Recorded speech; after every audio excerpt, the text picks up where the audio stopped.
자, 그러면 CPU가 뭔지부터 제대로 볼게요. 저는 인텔 8088을 사용한다고 했는데 걔는 IBM XT에 들어간 거라서 그렇고, 실제 일반적으로는 8086하고 8088을 비교해서 많이 봅니다. 그 이유는 뭐냐면은 실제 두 개는 거의 동일한 CPU예요. 완벽하게 똑같죠? 여기 완벽하게 똑같아요. 다 똑같아요. 명령어 집합까지 똑같아요. 유일한 차이점은 데이터 너비가 달라요. 뭐냐면 8086은 데이터 핀이 16개가 달려있고 8088은 데이터 핀이 8개가 달려있습니다.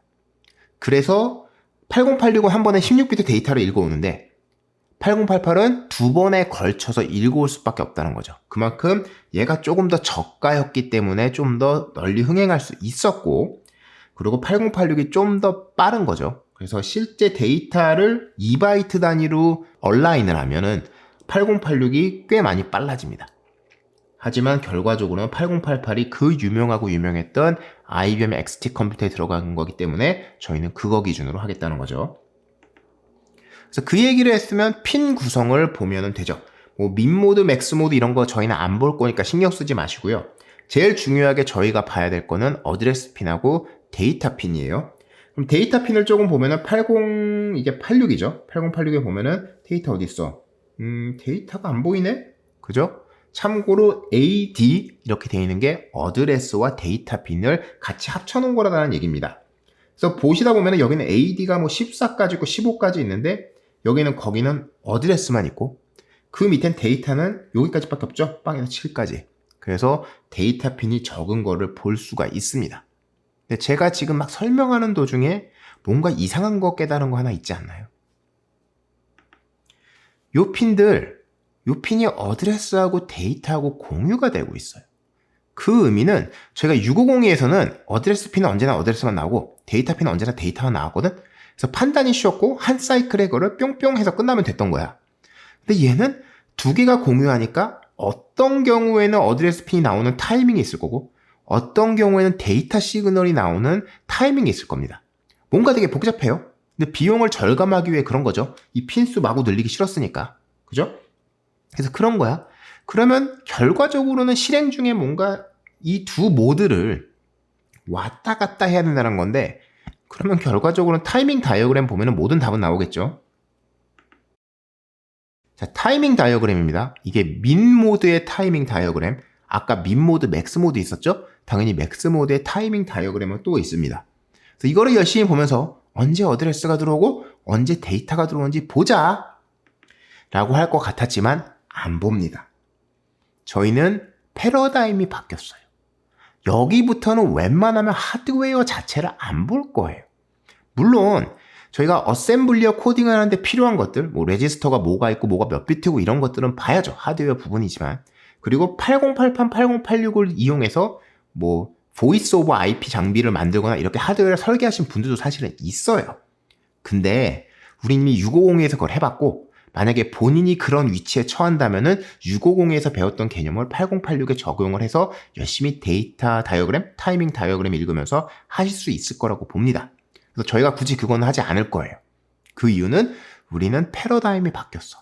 이제 하드웨어를 직접 한 땀 한 땀 만지면서 조작하는 일은 여기서 일단은 끝내려고 하고 있어요. 끝내지는 못하는데 끝내려고 하고 있어요. 그걸 멋있게 그림으로 보여주면은, 자, 우리는 하드웨어 월드 돔에 갇혀 있다가 탈출한 겁니다. 그래서 이제 OS 월드로 온 거예요. OS 월드. OS 월드가 뭐냐? 운영체제, 오퍼레이팅 시스템. 그리고 또 하나, 바이오스. 바이오스하고 OS를 사용한 뭔가 프로그램을 하겠다는 겁니다. 어셈블리 프로그래밍에는 크게 세 개의 패러다임이 있다고 아마 첫 중가 설명드렸을 거예요. 그 처음에 강의 소개할 때. 그 첫 번째 거가 이제 하드웨어 직접 다루는 거 650에 산 거고, 그 두 번째 패러다임이 지금 하자는 거죠.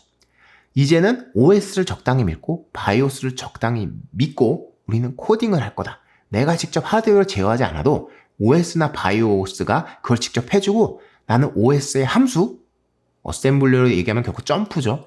바이오스의 함수, 그거에 점프를 해서 그걸로 해결을 해줄 거다. 이렇게 어셈블리에 작성되어 있는 OS가 제공하는 기능들, 바이오스가 제공하는 기능들, 이게 뭐다? OS 수준에선 보통 장치 드라이버라고 하는 겁니다. 운영체제 요즘도 사용하시다 보면은 윈도우스 같은 경우 장치 드라이버 설치하죠. 결과적으로는 같은 개념이라는 겁니다. 자, 프로그래머는 이제 CPU를 버리고 떠날 겁니다. 아주 가끔만 방문할 거예요. 한 2달에 한 번씩 잘 먹고 살고 있나? 야위진 않았나? 이렇게 방문할 겁니다. CPU는 슬프죠. 근데 CPU한테 잘 된 거야. 왜? 우리는 프로그래밍 자꾸만 이상하게 하면 CPU 뻥 냈거든. 이제는 그것보다는 훨씬 프로페셔널해 보이고 전문 도우미, OS 도우미, 바이오스 도우미 전문 케어해 주시는 분이 이 울고 있는 CPU를 달래준다는 거죠. 그리고 우리는 저 도우미한테 물어보는 거죠. 이것 좀 해주세요. 저것 좀 해주세요. 그러겠다는 겁니다. 이제 알겠죠? 자, 8088을 먼저 메우는 이유는 과연 뭐냐? 몇 개 앞에서 계속 반복해서 떡밥을 던져드렸는데 결과적으로는 명령어가 그렇게 많지가 않아요. 16비트고 아직도 오래된 CPU잖아. 그래서 그거를 재빠르게 습득할 수가 있습니다. 어셈블리어 이제 뭐 분류를 어떻게 하냐에 따라 다르고 뭐를 어떻게 합쳐서 얘기하냐에 따라 다르지만 여기서 명령어 대충 한 80개 정도 있다고 봐요. 81개 거예요. 그리고 이 명령어 아직도 대부분 지원합니다. 그리고 세그먼트 메모리라는 개념이 있는데 지금 세대에서는 크게 필요한 건 아닌데 어쨌든 인베디드를 다루시다 보면은 이런 부분을 마주칠 때가 있고 그리고 역사적으로 저희가 무슨 코드 섹션, 데이터 섹션 이렇게 부르는 것들이 아직도 남아있거든요. 그런 거에 대한 시작점이라는 거에서도 이해할 정도는 괜찮습니다. 간단한 이해, 복잡한 이해 아니고 간단하게 이해하는 건 나쁘지 않고요. 그리고 이게 뭐 더 중요한 거겠죠. 바이오스 및 운영체제가 제공하는 기능의 기초 동작법을 배우는 거 꽤 중요합니다. 그 이유는 우리가 하드웨어를 직접 제어하지 않겠다. 그리고 하드웨어 제작과 이제 프로그래밍이 조금씩 더 분리되기 시작한다는 거죠.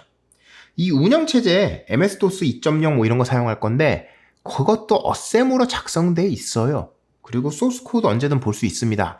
그거 제가 나중에 알려드릴게요.